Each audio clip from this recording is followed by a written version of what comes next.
effect right now for our team has been pretty unbelievable. So it's disappointing. Stop everything you're doing right now. Turn off the TV, close every other browser tab, silence your phone, and lock the door, because what we're about to discuss is not just a sports story. This is the autopsy of a dynasty that died before it ever took its first breath. In real time, we are witnessing what may be the most catastrophic financial collapse in the history of women's basketball. A meltdown so severe it threatens to bankrupt the Indiana Fever franchise before the first tip-off. Over the last 48 hours, the Indiana Fever ticket office has been flooded with nonstop calls, but not from fans chasing playoff seats or sponsors buying courtside ads.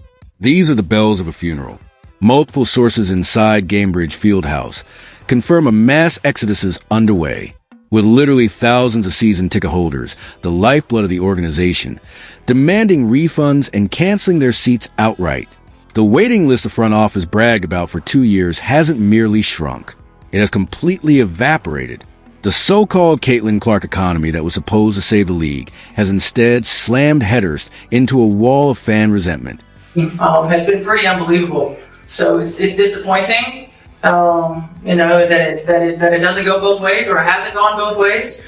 But we also can't allow that to consume us, right? Like, we've got to be able to play through that. We've got to be able to control the things that we can control. Standing at the center of this wreckage, watching her career aspirations burn to ground, is head coach Stephanie White. And the reports coming out of Indianapolis are nothing short of terrifying. Sources close to the organization describe White as being in a state of absolute unmitigated panic. Apoplectic, not just angry, but genuinely terrified as she storms through executive hallways, throws files, and screams at management while realizing she may have made the biggest mistake of her life. She left a safe championship contending situation in Connecticut for this job. Came home to Indiana sold on a dream of building a dynasty. Promised 90s Bulls level dominance. Sold on the idea of coaching the greatest player on earth in front of 18,000 screaming fans every night. Instead, she woke up to a horror show, a franchise staring down a season in a ghost town, a city actively turning its back on the team, and a home-at-court advantage that has completely evaporated. In an emergency closed-door meeting just hours ago, White reportedly confronted ownership with a stack of cancellation forms, slammed them on the table, and delivered a chilling ultimatum, telling them she cannot coach in a graveyard, that she was promised an empire and given disaster, and that if the building is empty on opening night, she will not take the blame. For a young team that runs on adrenaline, empty seats or protester-wearing fans are devastating. And White knows that without fan energy, the Fever are exposed prey in a ruthless league. The timing of this collapse traces directly back to Caitlin Clark's historic NBC deal, which shattered the league's leverage over fans who were long told they had no choice but to pay, comply, and tolerate mistreatment if they wanted to see their favorite player. With Clark now guaranteed national exposure regardless of what happens to the WNBA season, the fear of missing out is gone, and fans made a cold financial calculation. Why spend thousands on season tickets to a league they believe disrespects its own star when they can watch or thrive on national television for free? That shift is annihilating the Fever's finances, with insider projections estimating losses exceeding $15 million in ticket revenue alone, before factory and merchandise, concessions, parking, sponsorships, and local advertising.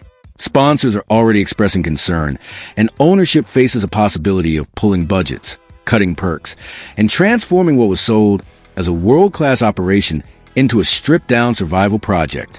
White understand that empty arenas are psychological torture chambers where every squeaking sneaker echoes, where opposing benches laugh, and where confidence dies. And she fears this atmosphere will poison her young stars, destroy recruiting leverage, and turn Indiana into a toxic destination. Layered over all of this is a sense of personal betrayal, as White reportedly feels misled by league leadership about labor stability, fan support, and Caitlin Clark's happiness, only to discover a league at war with its own superstar and a commissioner who has lost control of the narrative. Clark's silence amid the boycott only deepens the anxiety, signaling that she may have her own lifeboat and no incentive to go down with the ship. While fans openly embrace a no Caitlin, no cash philosophy, viewing the boycott as a moral and financial stand against a league they believe betrayed them, the nightmare scenario now looming is contagion. If Indiana proves a franchise could be crippled by fan revolt, nothing stops Chicago, New York, or Las Vegas from following suit in a league that relies on momentum and gate revenue to survive. With opening night approaching, Y has reportedly demanded a plan to win fans back, but ownership appears trapped by years of taking support for granted, leaving her confront the possibility that she is captaining an empty prison rather than a rising empire. Trust once shattered never fully repairs. And Stephanie White, a coach who simply want to come home and win, now finds herself holding the broom, trying to sweep up the shards of a broken dream as the Indiana Fever fight for their very existence.